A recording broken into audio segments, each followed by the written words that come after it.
Bien, bonjour à tous, rebonjour, prenez place pour démarrer cette table ronde sur la ville intelligente, Smart City, avec ce titre un petit peu provoque peut-être, Smart City et Data, ville intelligente ou ville de la surveillance. La question est peut-être une provocation, mais l'actualité est riche de sujets qui font qu'elle est sans doute légitime. On pourrait parler longuement de la Chine, de Singapour, de Hong Kong, c'est d'actualité. Ce matin, nous avons parlé de Toronto. Plus près de chez nous, durant l'été, vous l'avez peut-être vu, est née et a gonflé une polémique, notamment avec la CNIL, liée à des expérimentations conduites sur le territoire de la ville de Nice, et tout particulièrement l'utilisation de l'intelligence artificielle pour de la reconnaissance faciale à partir de la vidéosurveillance. Face à ces questions, des collectivités territoriales se posent elles-mêmes des questions. Aujourd'hui, il est légitime de penser que le recueil, l'analyse, le traitement des données va être bénéfique à l'intérêt général dans plein de domaines. Pour réduire des consommations électriques, on peut penser à l'éclairage public, pour réduire la production des déchets, améliorer la collecte et la gestion des déchets, pour réduire le gaspillage alimentaire dans les cantines, pour améliorer la fluidité des transports, réduire la pollution. Les sujets ne manquent pas. Pour autant, derrière ces projets, derrière ces initiatives, derrière ces modes de gestion, il y a la question de la data. Nous sommes au salon de la data, et que ce soit par le truchement de l'implication et de la participation citoyenne d'un côté, par la multiplication de capteurs de l'autre, par la mise au point de nouveaux outils, de nouveaux dispositifs d'optimisation traitant des données par des biais algorithmiques notamment, la ville intelligente, la Smart City, est une ville qui produit, consomme, gère, utilise beaucoup de données. On parle de ville pilotée par la donnée, data-driven en anglais. Et du coup, de l'autre côté, il y a le revers de la médaille, il y a le risque, avéré ou non, le risque ou la crainte que les citoyens constatent, si c'est réellement le cas, et le sentiment et la crainte, même si ça n'est pas le cas, qu'une part de leurs données puisse être utilisée sans leur consentement, ou qu'une fois leur consentement donné, notamment pour l'utilisation d'un certain nombre de missions de service public, ce consentement puisse être détourné. Et les acteurs publics sont aujourd'hui face à un enjeu majeur. Ils ne sont pas les seuls, il y a des acteurs privés également, mais aujourd'hui la table ronde concerne principalement la manière dont les missions de service public sont mises en œuvre dans les territoires, dans les villes. Les acteurs publics sont face à un enjeu majeur, c'est de conserver, lorsqu'ils l'ont déjà, ou d'obtenir la confiance des citoyens pour l'utilisation des données à des fins d'intérêt général. Et c'est ce dont nous allons parler lors de cette table ronde. J'ai le plaisir d'accueillir 5 intervenants que je vous présenterai dans le détail au fur et à mesure. Nous avons un petit peu moins d'1 heure et demie devant nous. On va commencer cette table ronde par un temps d'intervention de chacun des 5 intervenants. Et ensuite, ils auront la possibilité de débattre entre eux, bien sûr, et de débattre avec vous, évidemment. Pierre Musso de la ville de Paris, je vous présenterai dans le détail dans quelques instants. Sherazade Aboub est avocate au cabinet Parmavocat. Véronique Dufort nous fait le plaisir d'être venue de Montréal, de la ville de Montréal, pour participer à notre table ronde. Stéphane Gervais du groupe Lacroix, un industriel qui participe au développement de ces outils, et Francky Trichet, que vous avez entendu ce matin, pour la collectivité, la ville et la métropole de Nantes. Nous allons commencer par Pierre Musso. Pierre, vous êtes conseiller en charge de l'urbanisme de la ville intelligente et durable auprès de Jean-Louis Missica, qui est maire adjoint à la ville de Paris. Vous êtes co-auteur du livre « Des robots dans la ville ». Et nous allons commencer par vous. Juste avant l'été, la ville de Paris a inauguré un data center souverain. Mais l'actualité data de la ville de Paris a aussi concerné un autre sujet dont on a beaucoup parlé en France, les trottinettes. Et je vais vous laisser, en quelques minutes, nous parler de ces deux sujets. Merci tout d'abord pour cette invitation. Très heureux d'intervenir aujourd'hui à Nantes. Et très heureux de partager ces expériences des villes et de la donnée. La ville de Paris a une stratégie data qui commence à maintenant avoir une bonne dizaine d'années. C'est Jean-Louis Missica, donc, qui était déjà adjoint à l'innovation auprès de Delanoë, qui l'avait lancé. Cette stratégie Open Data, c'était le point de départ de notre politique sur la donnée. Une politique qu'on a approfondie d'année en année, déjà en mettant de plus en plus de données de la ville en Open Data et en travaillant sur ces questions d'ouverture et effectivement aussi de souveraineté. Je pense que la souveraineté sur la donnée est devenue un sujet politique pour nous de plus en plus prégnant. Donc le data center que Jacques a cité, effectivement, est un volet de cette souveraineté que la ville a voulu mettre en œuvre, alors pour des questions économiques, puisqu'externaliser l'hébergement des données n'a pas toujours des vertus économiques, mais aussi pour apporter un certain nombre de garanties aux citoyens, puisque ce sont les données des citoyens parisiens qui sont maintenant hébergées sur un data center situé dans les limites de Paris, dans le cadre d'un nouveau projet urbain qui a été aussi l'occasion de faire un projet particulièrement vertueux d'un point de vue environnemental, puisqu'on a installé ce data center dans un hôtel logistique qui apporte plusieurs fonctions urbaines, dont celle de la logistique multimodale, mais aussi celle d'un réseau de chaleur alimenté par la récupération de chaleur en partie, bien sûr, parce que les data centers s'améliorent tellement qu'on a découvert au fur et à mesure des années que la production de chaleur de ces data centers ne se réduisait, mais ça apporte de la chaleur dans le nouveau quartier installé à Porte de la Chapelle à Paris, qui est en cours de construction et les premiers habitants sont en train d'arriver à cette rentrée. Donc ce data center, c'est un volet de cette politique de souveraineté, un data center sécurisé où les droits d'accès sont bien sécurisés, où on n'a plus d'externalisation de cette gestion des données et où on peut apporter toutes ces garanties aux usagers. D'ailleurs, des partenaires de la ville, comme la PHP pour les hôpitaux de Paris, ont installé aussi, eux, leurs serveurs pour des données extrêmement sensibles également. Je voulais citer un troisième volet, juste sur le slide précédent, si je peux, très rapidement, mais je ne vais pas être long. C'était pour dire que la souveraineté sur la maîtrise de données, c'est aussi la plateforme territoriale des données. Alors on l'a mis en œuvre dans le cadre de la supervision énergétique des bâtiments de la ville de Paris, mais c'est aujourd'hui un lac de données qu'on va utiliser par exemple pour les données énergétiques des citoyens parisiens.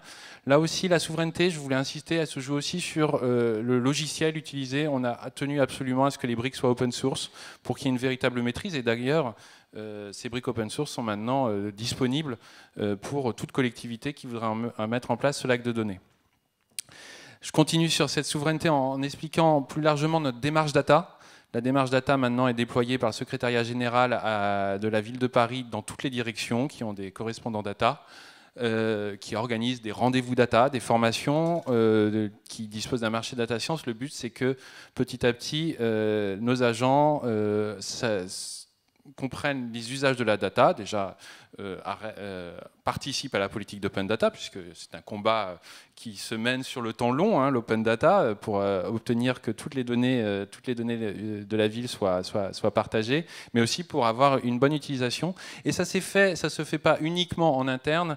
Le vecteur, l'outil clé pour nous de l'apprentissage de l'usage des données par la ville, ça a été le programme Data City qu'on a mené avec pratiquement aujourd'hui, au bout de 4 éditions, une trentaine de sponsors qui ont contribué aussi en mettant des équipes à disposition pour travailler avec des équipes de la ville sur c'est quoi les enjeux urbains sur lesquels la data pourrait apporter des réponses. On a défini avec eux des enjeux, on a fait appel à des appels à projets où des startups, des équipes de recherche ou d'autres candidats d'autres acteurs ont candidaté et ces lauréats ont accéléré des solutions sur tout un tas de sujets, sur la consommation énergétique, sur la question, sur diverses questions des déchets, de réemploi. Sur le tourisme et je cite effectivement aussi sur le dernier, c'était sur le free floating, sur les trottinettes, puisque c'était un sujet qui est arrivé l'année dernière. Alors je vois qu'il faut que j'aille plus vite, c'est ça, mais sur les free floating, parce que j'ai pas parlé de Dans ma rue qui était sur le slide précédent, je reviendrai peut-être dessus, qui était un autre sujet, mais sur le free floating des trottinettes, c'est un sujet où on a un sujet où on a vu qu'il était possible d'expérimenter avec des acteurs plus ou moins volontaires pour travailler en partenariat avec la ville. Bon, il faut savoir hein, que les opérateurs de free floating se sont tous arrivés sans à peine nous demander notre accord pour s'installer et que nous n'avions pas les outils, mais nous avons tenu à organiser un dialogue à travers une charte qui incluait une annexe pour le partage des données et qui nous a permis donc d'accéder à un certain nombre de données. Et dans le cadre de Data City, avec plusieurs partenaires, on a développé des outils pour analyser ces données de géolocalisation des trottinettes et identifier, avoir une meilleure connaissance des usages de la trottinette dans Paris, de manière à définir des places des zones où ces trottinettes devront demain se stationner.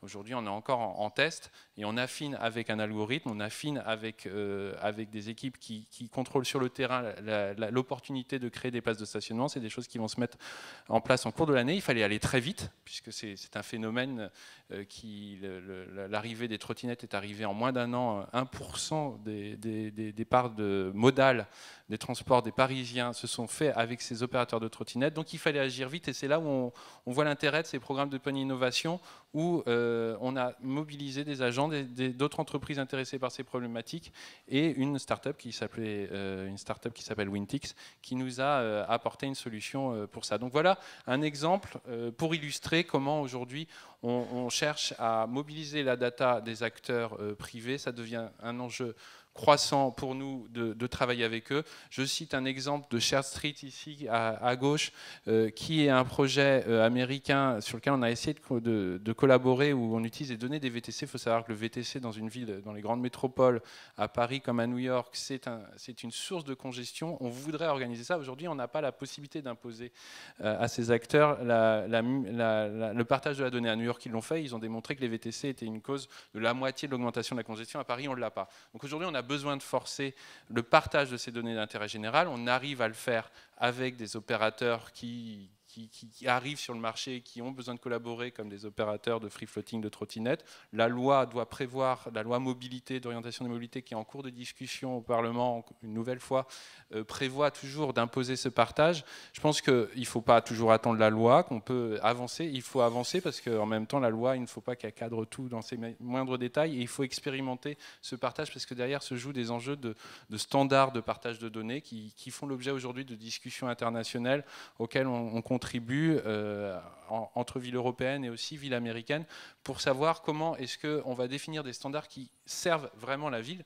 Les données produites par ces opérateurs sont énormes, on n'a pas besoin de tout, nous on a fait le choix de prendre des données limitées, on doit définir ce dont on a besoin. Je finis avec un dernier sujet, la computer vision, c'est un sujet pour moi qui est un des enjeux majeurs et l'exemple de Nice en fait partie. Aujourd'hui, qu'est-ce qu'on va faire de toutes ces données de capteurs vidéo? Aujourd'hui, on a fait des tests dans Paris pour mettre des capteurs vidéo, par exemple, pour faciliter le passage au feu vert, enfin le passage du feu au vert pour les modes doux.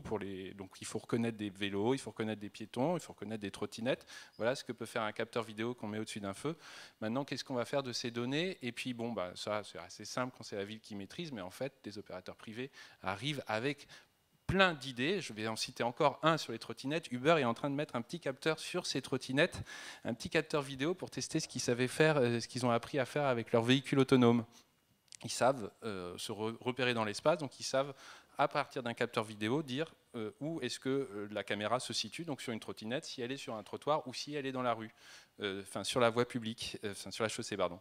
Et ça, c'est une question, on leur demandait depuis longtemps à tous ces opérateurs, assurez-nous que les utilisateurs ne rouleront plus sur les trottoirs, puisque c'est un problème aujourd'hui majeur, un problème que posent ces services. Et ben voilà une solution qui est apportée, mais que va faire Uber, Jump, donc c'est le nom de leur marque de trottinettes et de vélos. Qu'est-ce qu'ils vont faire de toutes ces données de captation de la ville qui vont prendre, ils vont capter énormément, ils vont produire un double numérique de la ville qu'ils vont garder privé. Aujourd'hui, je pense que ces usages se démultiplient et qu'on a vraiment un enjeu, nous les villes, à nous positionner pour dire on ne doit pas laisser encore des Google Street et autres opérateurs continuer à faire ce double numérique de la ville sans que nous, on ait réellement la maîtrise de ces données. Voilà pour moi un enjeu et j'espère qu'on pourra poursuivre le débat sur cette question.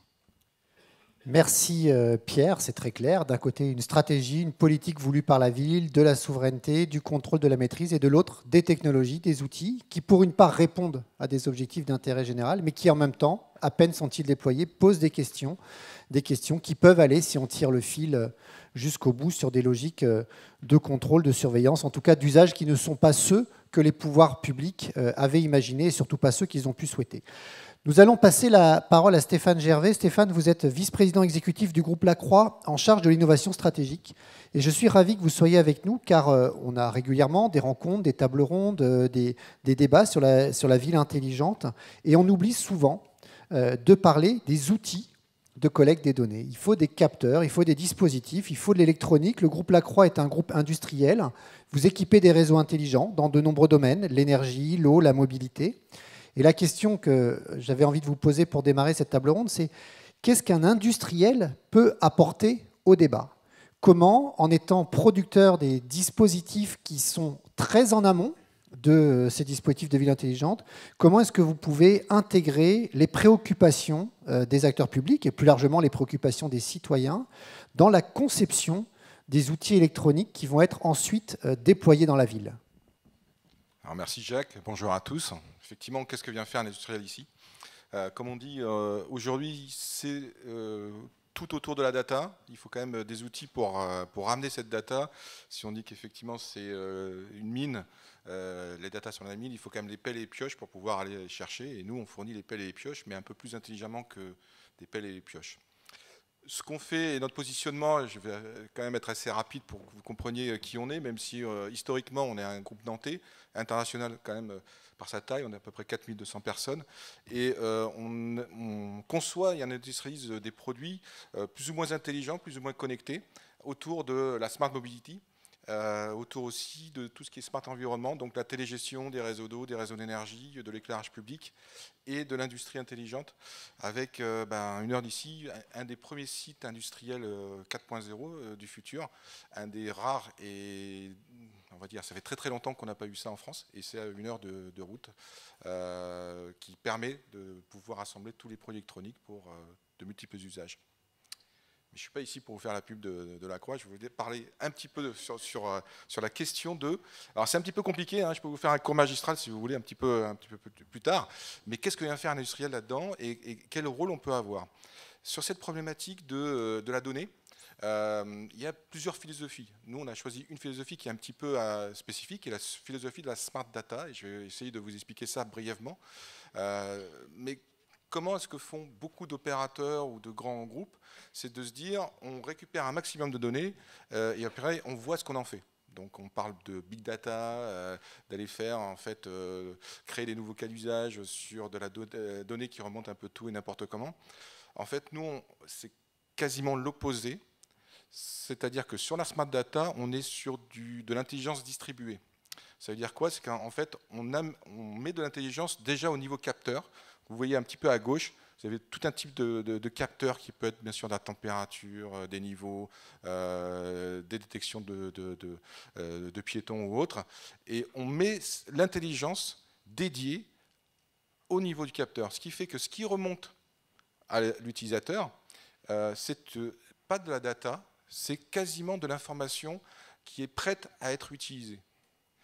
D'où le fait qu'on anonymise directement en fait ce type d'information au niveau capteur, parce que ce n'est pas l'information de la donnée brute que l'on voit, c'est en fait ce qui a été déjà digéré par une intelligence locale. Pourquoi on a fait ça? C'est en fait, ça fait depuis au moins 30 ou 40 ans qu'on fait effectivement, on appelait ça du M2M ou autre, et on est allé sur qu'est-ce qui doit être déployé dans des villes ou dans des réseaux d'eau ou autres, et qui peut fonctionner plus de 10 ans sans maintenance, avec une facilité d'utilisation telle qu'effectivement on n'a pas besoin d'avoir des outils compliqués, et avec aussi des problématiques de pas d'énergie souvent, donc batterie sur 10 ans, ça c'est sur certains de nos produits, et avec une fiabilité, une qualité, et donc une intelligence locale. Et pour avoir le meilleur compromis, on va dire, intelligence, communication, frugalité, il n'y a pas le choix, vous pouvez voir, c'est enfin, tout ce que vous voulez sur la littérature, c'est de mettre l'intelligence, on va dire, dédiée au plus près du capteur pour pouvoir en fait communiquer un minimum de données. Quelques exemples. Alors ça, c'est la Smart Data, la philosophie du Smart Data. Non, Jacques, juste pour revenir à ça. Donc la Smart Data, c'est quoi? C'est de l'IoT, donc des objets connectés industriels, donc avec toutes ces contraintes de fiabilité, de cybersécurité, etc. Avec trois thèmes clés. Quelle est une signification? Il faut qu'il y ait un sens à cette donnée qui est remontée. Il faut qu'elle ait un contexte. Le contexte d'où elle a été prise et ce qu'elle signifie autour de l'environnement, et qu'on puisse avoir un degré de confiance suffisant pour pouvoir l'utiliser directement. Ça, c'est des exemples de ce que vous pouvez trouver déjà dans les réseaux d'eau, avec des produits plus ou moins intelligents, avec des produits qui en fait remontent simplement les informations nécessaires et qui est capable déjà de prendre des décisions locales sans avoir à attendre qu'un opérateur ou une machine, on va dire, sur un cloud, puisse prendre la décision. Donc des décisions locales, avec des actuateurs aussi, pas simplement de la captation de données, mais aussi des retours d'action. Et si on va à la dernière slide, qui est plus ce que vous pouvez trouver sur la Smart City autour de l'éclairage public, la mobilité et autres, c'est tout ce qui est gestion de trafic. On parle de caméras, et je fais juste un lien avec ce qui s'est fait à Paris. On était effectivement un des membres heureux de ce qui s'est fait à Data City à Paris. Et la philosophie pour nous sur ce type de caméra, c'est d'ajouter l'intelligence artificielle au niveau de la caméra. C'est-à-dire qu'on analyse ce qui est capté par la caméra pour envoyer une information de dire oui, on a détecté des piétons et oui, on va donner une priorité, ou des cyclistes ou autres d'ailleurs, pour pouvoir en fait donner des priorités à la mobilité douce sur un carrefour à feu, au lieu d'effectivement d'avoir un carrefour qui se module juste en fonction du trafic. C'est une expérience qu'on a pu mener à Paris, toujours en cours, et ça va toujours dans le cadre de cette philosophie où l'analyse est faite au niveau capteur pour envoyer l'information. Merci beaucoup pour ce propos liminaire, Stéphane. Je vais passer maintenant la parole à Maître Sherazade Aboub, qui est avocate, spécialiste, experte du droit de la donnée publique, une matière qui est une matière à la fois nouvelle, innovante, mouvante. Vous avez coutume de dire aux collectivités locales qui travaillent avec vous que vous allez avec elles fabriquer du droit, parce qu'on est devant des sujets, des problématiques qui sont des problématiques nouvelles. Et tout n'est pas encore dans les textes, et c'est peut-être tant mieux, vous nous direz ce que vous en pensez. Concrètement, aujourd'hui, dans notre problématique ville intelligente, ville de surveillance, on voit bien qu'il y a une question fondamentale, qui est de savoir qui contrôle les données. En fonction de qui contrôle les données, on aura des débuts de réponse à la question posée au début de la table ronde. Et la question qu'on voulait vous poser aujourd'hui, Sherazade, c'était de savoir quels sont les outils à disposition des acteurs publics, des territoires qui déploient ce type de solution, pour pouvoir s'assurer juridiquement qu'ils aient le contrôle et la maîtrise de ces données qui sont produites dans l'usage public, et ce faisant, de pouvoir les aider à garantir ensuite, parce que c'est leur mission en tant que service public, que ces données seront bien utilisées à des fins d'intérêt général et pas à d'autres fins.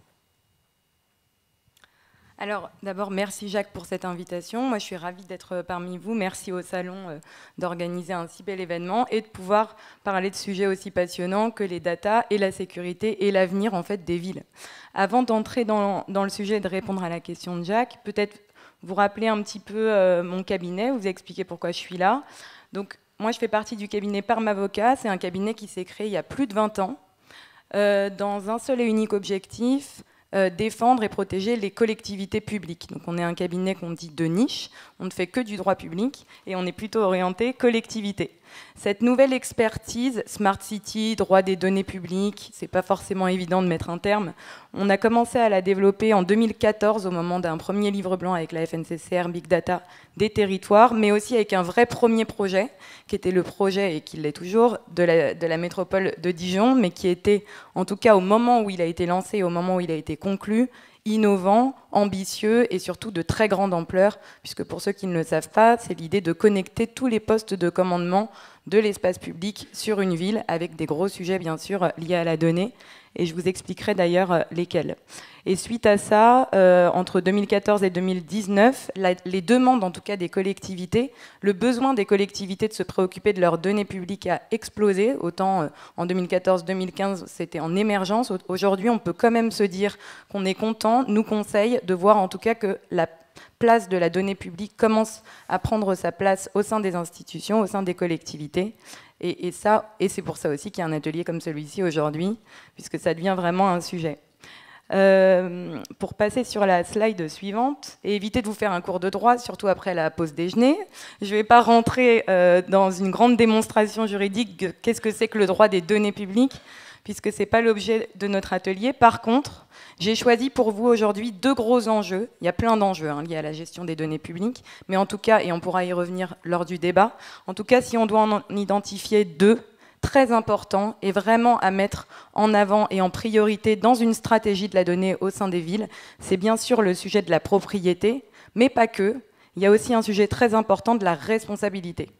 Un premier sujet de la propriété, à chaque fois je vous ai mis le constat et le début d'apport de solutions. Je ne dis pas que j'ai les solutions à tout, mais en tout cas, j'ai essayé de travailler à apporter des réponses aux collectivités sur ces sujets un peu nouveaux que sont les droits des données publiques. Donc le constat sur le sujet de la propriété, bien sûr, je l'ai résumé, chacun a eu ses sujets avec ses partenaires sur le sujet de la propriété des données. Ce qui est sûr, c'est que, à travers différents livres blancs, on a pu constater qu'il y a des véritables difficultés qui perdurent, qui persistent pour les collectivités à récupérer les données, leurs données d'ailleurs, à récupérer les données de leurs services publics, dès lors que la plupart du temps, les services publics sont soit confiés à des prestataires via des marchés publics, soit délégués via des délégations de services publics. Et, c'est ce que nous expliquait la ville de Paris, on a encore un cas nouveau qui est l'arrivée de nouveaux acteurs avec lesquels les collectivités n'ont même pas forcément conclu un contrat et pour lesquels, là, le sujet de la propriété des données est encore plus compliqué, finalement, à imaginer.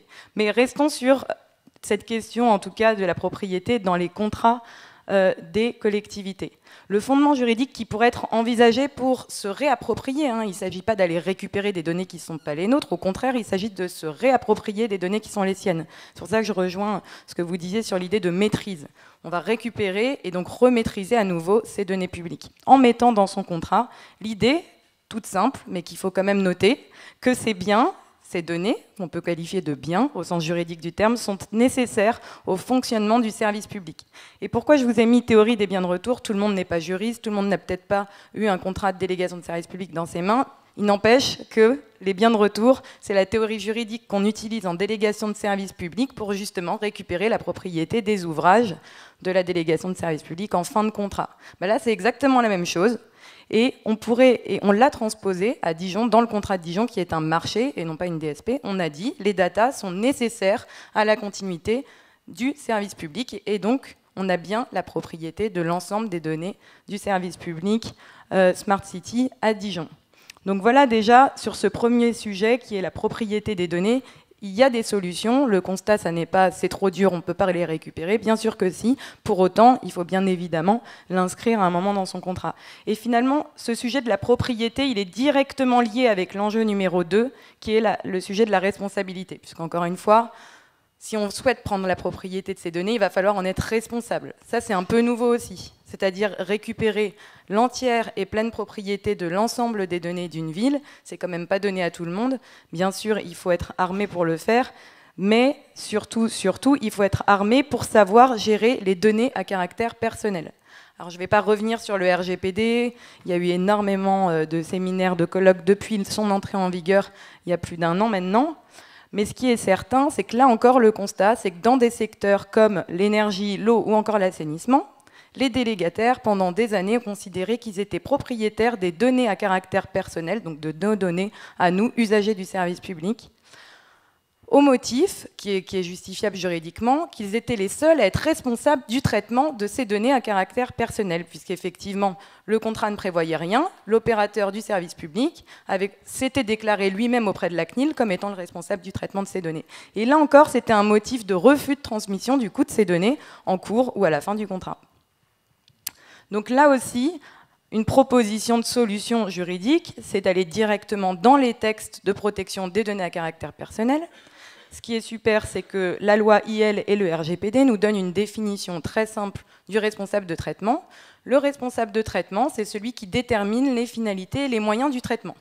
Bon, lorsqu'on est une collectivité publique et que l'on est en charge de son service public, puisque même si on le délègue, on ne s'en dessaisit pas, on est bien la personne qui détermine les moyens et les finalités du traitement des données à caractère personnel de ces services publics.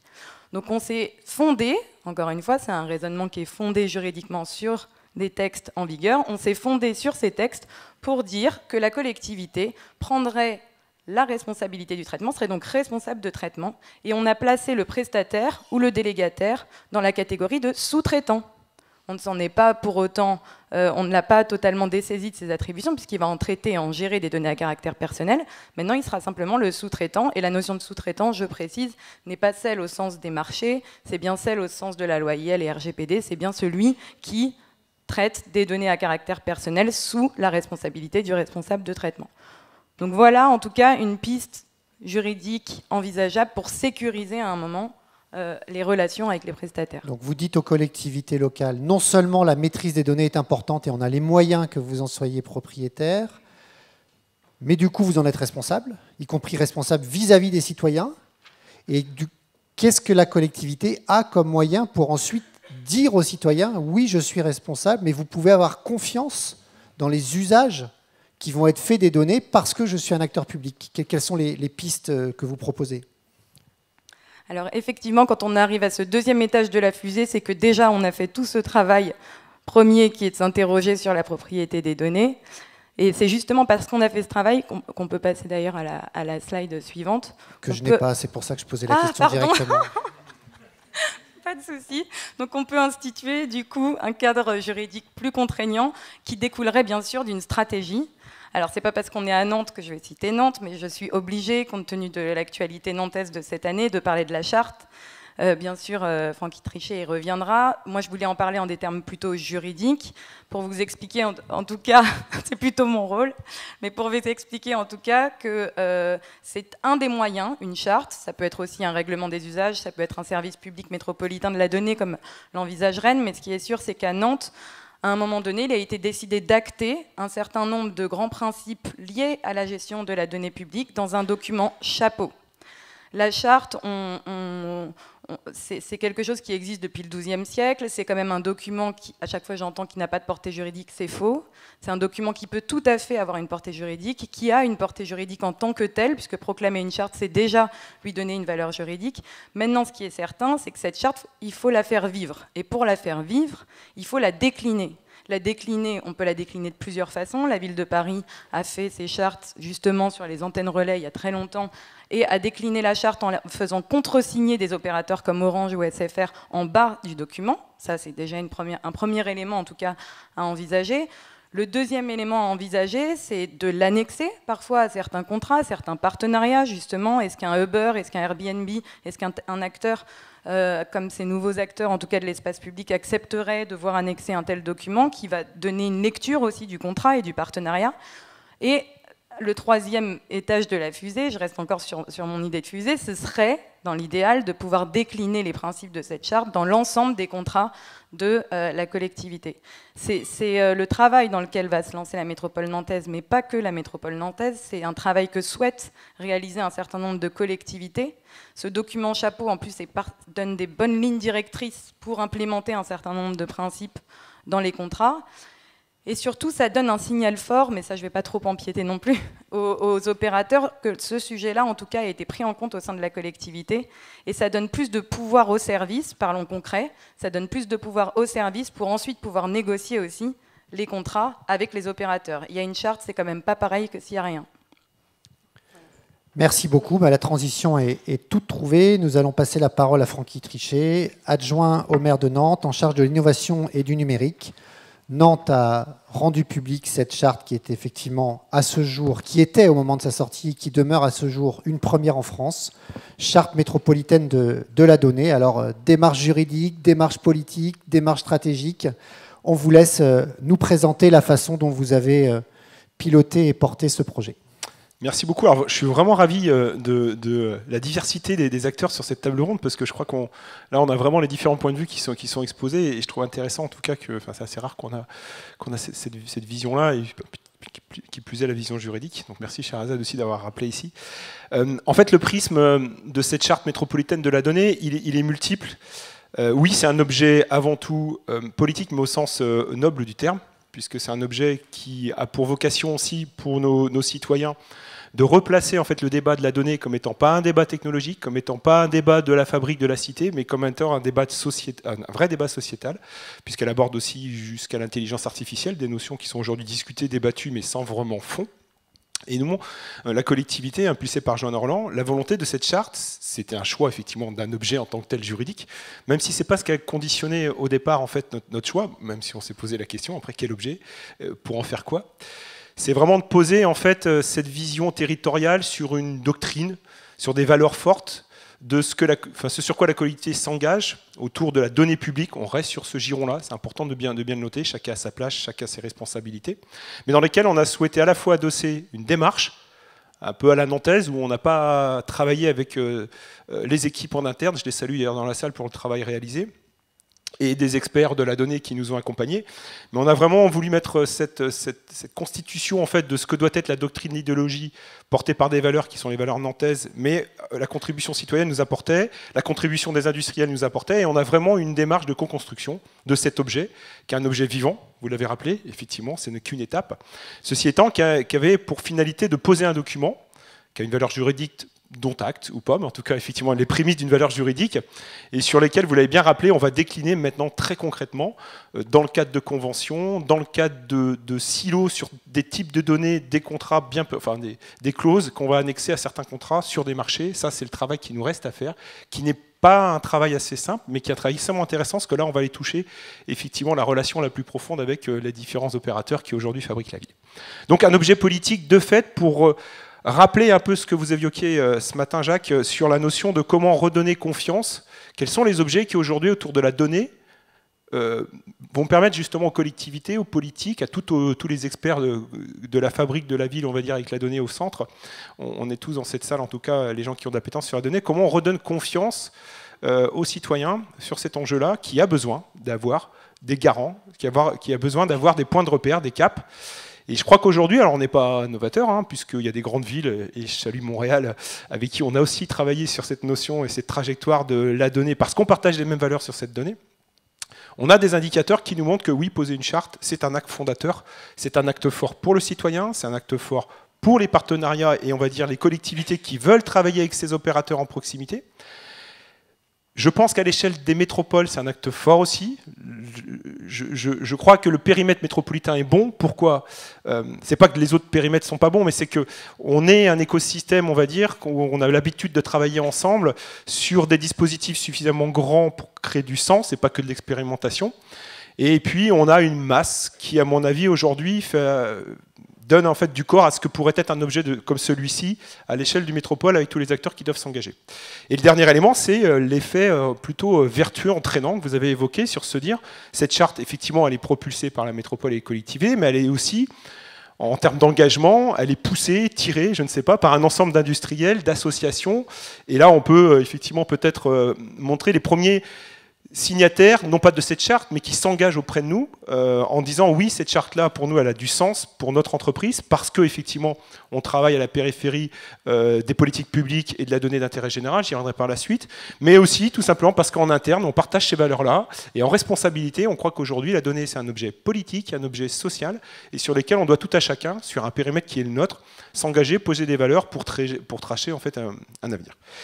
Donc ça, c'était un petit peu le contexte de base, donc objet politique de confiance pour effectivement, à un moment donné, marquer les esprits et surtout pour poser un principe de, je vais le dire, de la volonté de réguler quelque part aussi ce qu'est aujourd'hui ce bien précieux, ce bien commun qu'est la donnée publique, en tout cas, même si c'est de la donnée privée qui sert en fait la mise en œuvre de politiques publiques.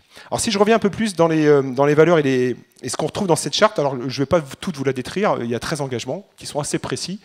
Chaque poids, chaque mot a été pesé, parce que quand on écrit une charte, il faut être précis, et merci les juristes aussi. Même si nous, on a des idées, on veut peser des mots, mais à un moment donné, il faut avoir les spécialistes qui nous encadrent. On a 3 volets pour faire simple. Le volet de la souveraineté, Pierre, vous l'avez déjà rappelé, et ça c'est un axe très important. Je partage votre intuition sur cette souveraineté jusque l'infra, et moi je salue vraiment la démarche de se dire comment aujourd'hui on a une logique de mutualisation data center au niveau du giron du public, la collectivité de fait, mais tous les parapublics, et on pense à la santé, etc. Et je crois que c'est l'avenir. C'est l'avenir pour 2 raisons. Des raisons peut-être d'efficience. Il faut qu'on réinternalise aussi peut-être des compétences qu'on a peut-être trop externalisé parce que objet, on va dire technique, depuis longtemps on a travaillé avec des opérateurs, peut-être qu'il y a aussi une mission régalienne de ce qu'est la gestion, le traitement de la donnée, jusqu'au côté opérationnel qu'il va falloir peut-être anticiper. Et puis encore une fois, cette notion de confiance. Je crois que demain, les citoyens seront plus, entre guillemets, rassurés s'ils savent que la donnée publique est hébergée sur un territoire public, sur du sol public, avec de la sécurité publique. Je crois qu'on est en tout cas en responsabilité. Moi, je partage cette intuition-là avec cette logique de mutualisation qu'il faut penser, mais ça, c'est d'autres enjeux. Donc cette souveraineté au niveau de l'infra, de fait, comment on héberge la donnée. À Nantes, on avait 450 à peu près applications métiers. On a fait un travail en interne qui n'est pas facile au départ, parce qu'effectivement, on a 450 applications métiers. Se poser pour chacune des applications, parce qu'on ne les a pas tous en interne, hein, avec qui on travaille, où est stockée cette donnée-là. Bon, ce travail, on a eu la chance, ou la surprise, mais peut-être la chance, mais en tout cas, de voir qu'on avait très peu de données qui étaient en dehors du giron français, ce qui était quand même une bonne surprise, quelques en Europe, et une seule en dehors de l'Europe. Et je peux la citer, c'est l'application Pay by Phone, qui est peut-être utilisée aussi dans d'autres collectivités, sur lesquelles aujourd'hui les données ne sont pas hébergées. Alors, heureusement, c'est sur le sol canadien, donc c'est déjà peut-être plus rassurant que la Chine. Mais en tout cas, il y a un travail à faire aussi dans cette charte-là, et on a engagé un dialogue pour justement être au plus près de notre charte et d'avoir au moins sur le sol européen. Ensuite, on a posé ce que Pierre a évoqué sur cette notion, on a essayé de définir la notion de données d'intérêt général. Donc cette donnée d'intérêt général, donc la donnée publique, donc celle-ci c'est la note, elle est produite par les collectivités ou les différents partenaires qui travaillent au service des délégations de services publics. Donc là, on rétablit le fait que la propriété est dépendante de la collectivité, donc propriétaire de collectivité. Et cette donnée d'intérêt général, c'est de la donnée privée, qui a un impact, de fait, des conséquences sur nos politiques publiques. On l'a vu dans le cadre des transports, évidemment. On peut avoir la même chose dans le cadre de l'hébergement touristique. On ne peut pas imaginer aujourd'hui qu'une ville de Nantes, si on se rend compte qu'il y a un quartier qui a une densité en fait, d'offres touristiques Airbnb, va provoquer des flux qu'on n'a pas anticipés, va provoquer des déplacements qui ne sont pas du tout des déplacements qu'on voudrait, par exemple, sur le transport public. Donc il faut absolument qu'on ait accès à ces données-là. Donc cette notion de données d'intérêt général, on l'a posée comme étant en fait toute donnée qui à un moment donné a une conséquence, un impact sur la mise en œuvre des politiques publiques. Et une fois qu'on a posé ça, ça nous permet nous d'ouvrir un espace de dialogue avec justement les partenaires privés pour à un moment donné avoir un droit d'usage, un droit d'accès à ces données-là. Et on pense que c'est une trajectoire plutôt positive, en tout cas tous les gens qui s'engagent avec nous auprès de cette charte. On en a certains aussi qui sont revenus. Je pense à RPI de la Loire récemment, effectivement, qui travaille sur la pollution de l'air. On voit bien que c'est des enjeux aussi qui sont importants. Ensuite, le deuxième élément, c'est sur la protection, plutôt ça y est, j'ai perdu le terme, je vais y arriver. La protection, ouais, sur la sobriété, excusez-moi, je vais y arriver. Sur la sobriété, le principe qu'à un moment donné, voilà, on a des industriels qui nous développent de la technologie ô combien utile, mais parfois peut-être qui vont au-delà de se dire on a un capteur, on aurait besoin que 2 entrées, ils nous en fournissent 10 et ils voudraient bien qu'on prenne les 10. Pour quelles raisons, on verra après. Donc cette logique du big data, en se disant qu'on aura peut-être besoin de cette donnée-là dans 5 ans, dans 2 ans, on dit, nous à Nantes, avec Jean Roland, on s'est dit, non, on pose le principe ferme de sobriété dans lequel on collecte de la donnée et on la stocke et on la traite que si on a l'utilité immédiate et sa finalité. Ça peut paraître comme ça trivial, mais en fait, poser ce principe-là, c'est éviter de se faire des lacs de données dans lesquels, aujourd'hui, on a une vraie fuite en avant. C'est pas bon pour la planète, c'est pas bon pour l'efficience des politiques publiques en termes de finances. Et puis, j'ai envie de dire, quelque part, si on a loupé quelques scénarios d'usage qui, dans 5 ans, on se dit « Ah, c'est bête, on n'a pas cette donnée-là », eh ben, c'est pas grave, on fera avec, et dans 5 ans, on se reposera ces sujets-là. Et pour terminer, la transparence. Donc, un dossier important. Donc, vous savez, à Nantes, on est une ville sur le dialogue citoyen. La concertation, c'est un élément important. C'est une singularité d'ailleurs de la politique de Jean Roland qui se fait via des outils numériques, mais pas que, en présentiel, avec des grands débats, avec des lieux à réinventer, etc. Et sur cette logique de transparence, donc depuis longtemps, on travaille à l'échelle départementale et régionale sur un dispositif d'open data, de mutualisation, sur lesquels on a une plateforme assez efficiente et sur lesquels le jeu de données continue à être déployé. Et ensuite, on va un peu plus loin sur cette logique de transparence. Donc forcément, l'open data est prédominant, mais ça paraît une évidence. On va plus loin sur la publication de tout ce qui est les critères liés à l'algorithmie, indépendamment de l'intelligence artificielle, j'y reviendrai par la suite dans un premier temps, sur tout ce qui est en fait nos politiques, par exemple de tarification solidaire de l'eau, de la politique sociale des transports. Donc on se pousse à aller justement publier tous ces critères-là, et donc la transparence des algorithmes. Et sur l'intelligence artificielle, on a posé quelque chose qui est peut-être aussi un peu particulier, puisqu'on s'interdit aujourd'hui l'utilisation d'une intelligence artificielle qui serait dédiée à la prise de décision individuelle sur l'espace public. Ça paraît un peu... Je pense que c'est un peu fort. C'est pas dire qu'on se refuse l'utilisation d'intelligence artificielle. Je suis moi-même chercheur avant d'être élu en intelligence artificielle ici à l'Université de Nantes. Et je crois aux vertus de l'intelligence artificielle comme outil d'aide à la décision, dans lesquels effectivement aujourd'hui on a la chance d'avoir des algorithmes qui sont capables de traiter les données et nous donner vraiment de la valeur ajoutée sur certains silos. Je vais prendre un exemple aujourd'hui, on travaille sur une expérimentation à Nantes sur les cantines par exemple, où on va essayer de faire de la prédiction à Nantes, on a la possibilité jusqu'à 9h30 de se dire mon enfant mange à la cantine ou pas le midi. On a 110 écoles, on a pas mal de têtes blondes, tant mieux. Sauf que ça crée jusqu'au dernier moment, on ne va pas commencer à cuisiner à 10h. Donc forcément, il y a un peu de perte. Et cette perte-là, on utilise en fait une intelligence artificielle territorialisée qu'on entraîne ici pour faire en sorte d'éviter ce gâchis. Ce n'est pas un gâchis parce que forcément on travaille avec des associations, mais si on pouvait moins produire et être au plus juste du nombre d'enfants qui vont manger le midi à l'école, c'est mieux. Et donc là on voit bien qu'on est sur un sujet préoccupant qui va être bénéfique et qu'une intelligence artificielle qui est assez simple en plus en termes de modèle, c'est assez simple à mettre en place et quand même intéressante. Donc sur cette logique d'intelligence artificielle, on ne refuse pas l'IA, mais juste pour l'aide à la décision et pas sur de la décision automatique qui serait tout de suite intégrée dans des processus, intégrés dans les systèmes d'information. Et pour terminer, juste pour vous dire qu'en termes d'engagement sur la ville de Nantes, lorsqu'on s'engage sur une charte de la sorte, on a aussi en interne, donc Pierre l'a souligné aussi, cet effet d'entraînement. Je crois qu'en interne, il ne faut pas lésiner qu'on n'est tous pas forcément bien organisés dans les collectivités. Il y a 50 modèles d'organiser, on va dire aujourd'hui, comment cet enjeu de la donnée s'est approprié en interne, politiquement déjà. Moi, je crois qu'il y a un gros travail, et Jean-Louis Missika en avait déjà parlé, sur comment on est plus d'élus, plus transversal pour s'approprier ce sujet-là. On a la chance à Nantes d'avoir Jeanne Roland qui comprend ces enjeux-là, et elle serait capable effectivement de faire des présentations peut-être encore bien plus pertinentes que la mienne. Et c'est bien, mais ce n'est pas une généralité. Et si on veut que la France effectivement prenne ce virage de la donnée, il faut vraiment qu'on arrive politiquement à être plus transversal et que montrer que la donnée, c'est un enjeu de politique en transversalité et que ça impacte toutes les politiques publiques aujourd'hui. Et donc, en organisation interne, il y a différents modèles. Il y a des modèles dans lesquels on peut avoir des correspondants dans chacune des grandes divisions, des métropolitaines ou collectivités, ou des méthodes agiles qui, à un moment donné, vont aller essaimer et porter des projets data en transversalité, ou nommer un directeur général de la donnée. Peut-être que c'est la première pierre. Nous, c'est ce qu'on essaie de faire pour, à un moment donné, bien placer l'enjeu de ce qu'est la donnée aujourd'hui, le placer plus haut niveau, pour éviter de dire tiens, on est sur telle division, peut-être avoir aussi quelques marqueurs, c'est pas suffisant, mais c'est des marqueurs qui à un moment donné vont entraîner pour montrer que dans les collectivités, l'enjeu de la donnée, avec des documents comme celui-ci, c'est un effet d'entraînement, et merci encore à tous les acteurs de s'engager, plus de 50 acteurs aujourd'hui, mais en interne, ça doit avoir un effet, une exigence de structuration pour faire en sorte que la donnée ne soit pas invisible, parce que le classique, c'est qu'on compose une division, tu as de la donnée, non, moi je n'ai pas de données dans ma division, alors que la donnée est partout. Et déjà, si on arrivait à casser ce premier stéréotype, on arriverait à faire un grand pas. Merci Francky.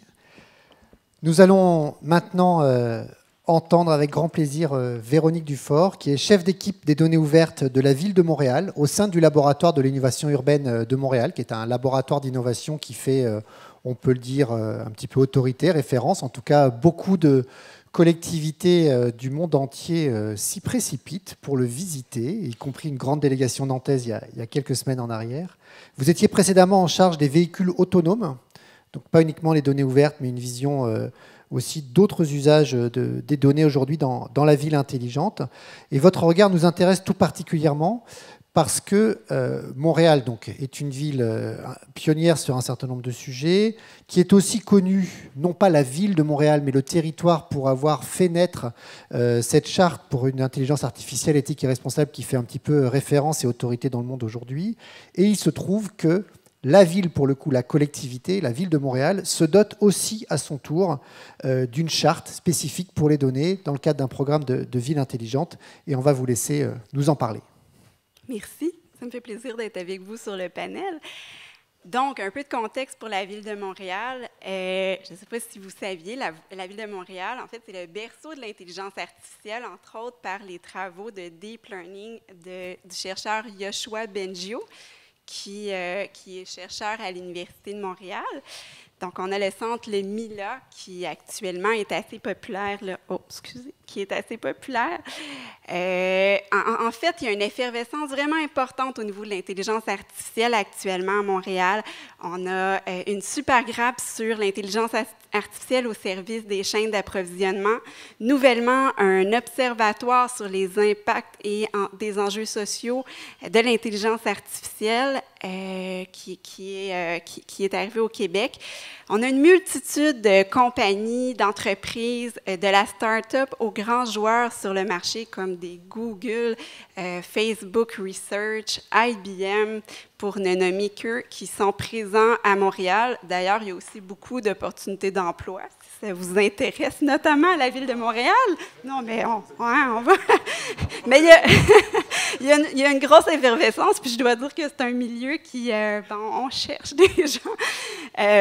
Donc, ensuite, nous, prochainement, on va avoir un laboratoire urbain en 5G qui est piloté par la Ville de Montréal, 2,5 km² où la ville va être équipée en 5G pour permettre à la fois aux télécommunications et aux gens qui ont des projets de 5G de venir explorer les possibilités et voir si les projets sont viables. La Ville de Montréal, après avoir été nommée en 2016 Communauté intelligente de l'année, a gagné cette année, pour notre plus grande fierté, le grand défi des villes intelligentes avec une somme de 50 millions de dollars pour déployer notre projet porteur par la ville, un projet qui a été créé avec la population, pour la population. C'est un projet, en fait, qui fait un peu concurrence à celui de Sidewalk Lab, qui est développé dans un esprit un peu privé. Donc, il y a une effervescence sur le numérique à Montréal. Ça bouge beaucoup. Vous voyez, c'est un contexte qui était parfait pour mettre la table sur un contexte de développement éthique de la donnée et une gestion responsable aussi de l'information à la ville. C'est d'où est née notre charte numérique de la donnée. La charte numérique, en fait, vous verrez, elle ressemble beaucoup à celle de Nantes dans les grands principes. On a travaillé en collaboration.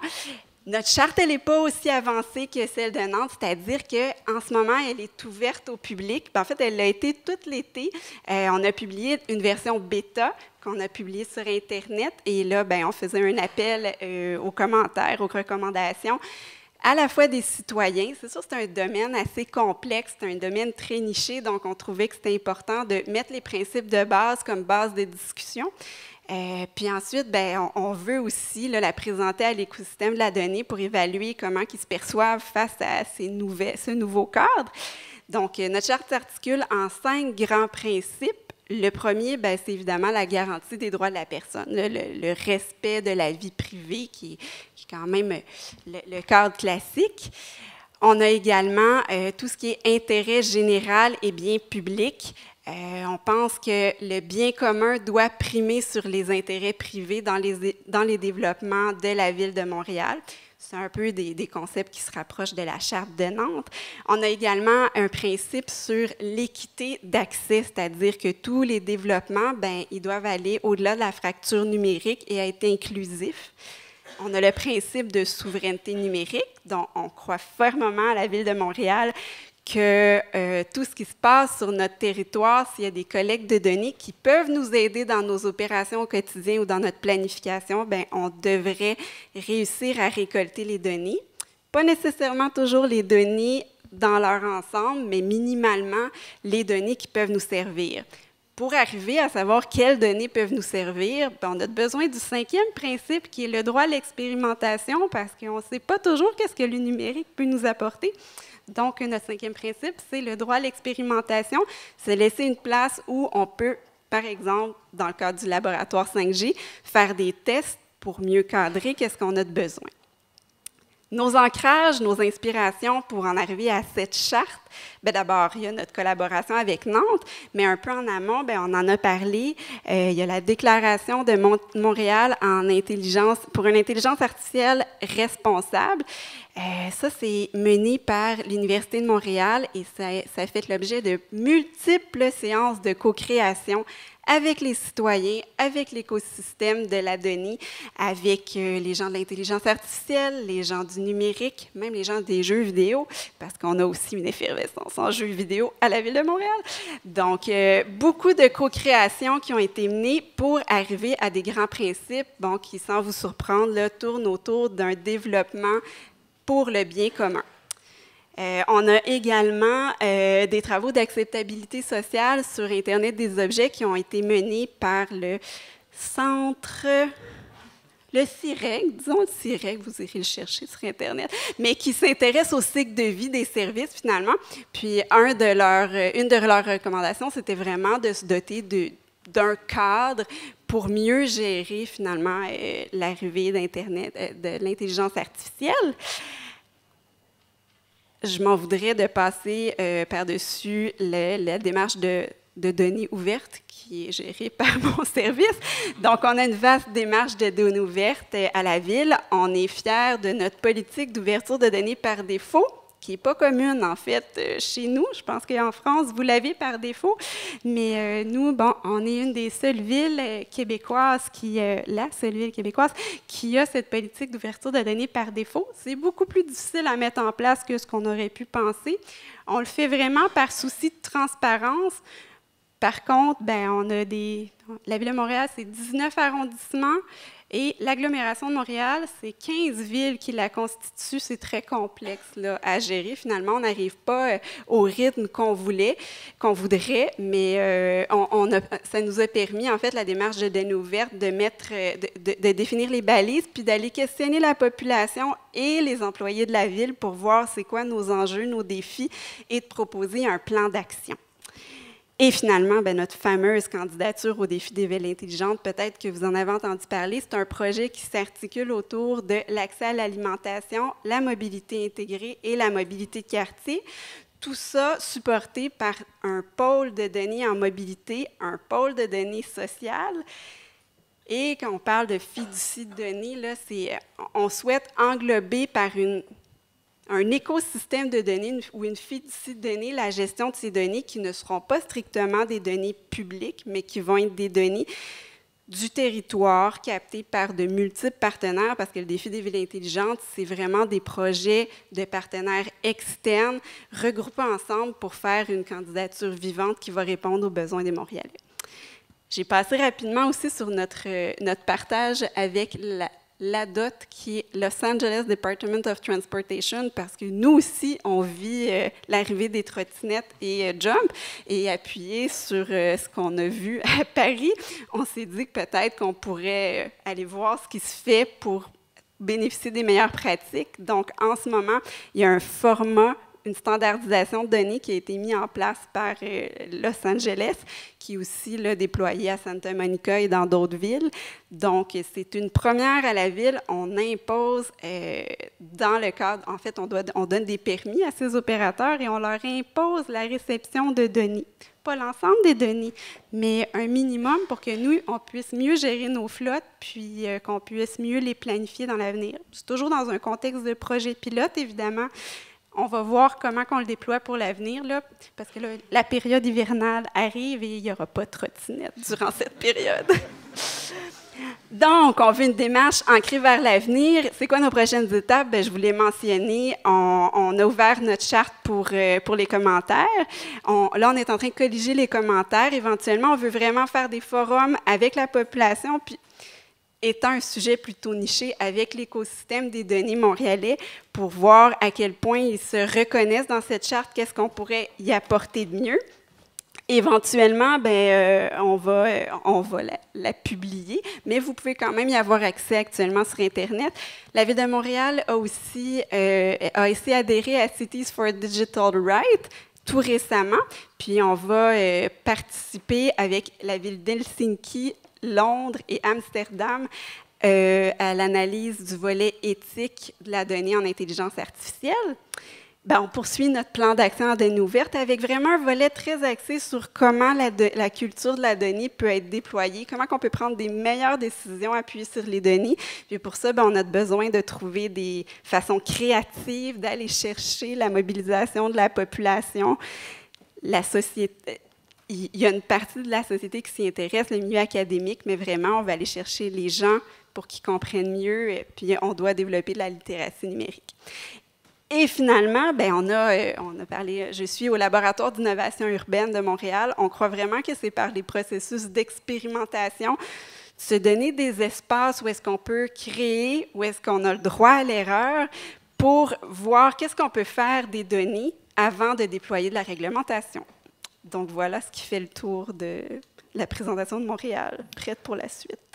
Merci beaucoup. Merci à tous les 5 d'avoir joué le jeu de cette présentation.